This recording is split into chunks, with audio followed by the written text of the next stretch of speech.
வாழ வைக்கிறத விஷயங்கள் செய்கிறவங்க தான் நல்லவங்க. இந்த மாதிரி அடுத்தவங்களை கெடுக்கிறது, இந்த மாதிரி விஷயங்கள் செய்கிறதெல்லாம் வந்து தவறுன்றதோட தப்பு.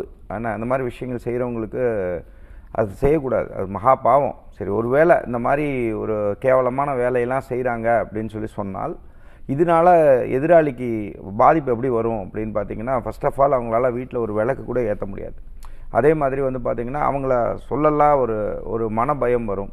அவங்க இறந்து போயிடுவாங்களான்னு சொல்லி தோணும். திடீர்னு படுக்கும்போது தேவையில்லாமல் ஏதோ போட்டு அமுக்கிற மாதிரி இருக்கும். இதெல்லாம் உணர்ந்தவங்க தாராளமாக கமெண்ட் பண்ணலாம். சரிங்களா? அதே மாதிரி வந்து பார்த்திங்கன்னா, ஏதோ உடம்பெல்லாம் வலிக்கிற மாதிரியே இருக்கும். விளக்கு கூட ஏற்ற முடியாது. குலதெய்வம் கோயிலுக்கு போகவே முடியாது.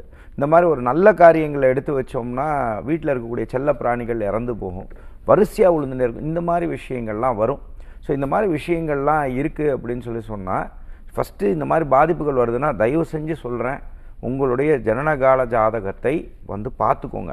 சரிங்களா? அப்போ இந்த மாதிரி விஷயங்கள்லாம் நீங்கள் ஹாஸ்பிட்டலில் போய் கேட்டிங்கன்னா கூட யூ ஆர் நார்மல் தான் சொல்லுவாங்க. சரிங்களா? பட் இருந்தாலும் இந்த மாதிரி இருந்தால் ஜனனகால ஜாதகத்தை பார்த்துட்டு அதுக்கு தகுந்த மாதிரி வழிபாடுகள் பண்ணுங்கள்.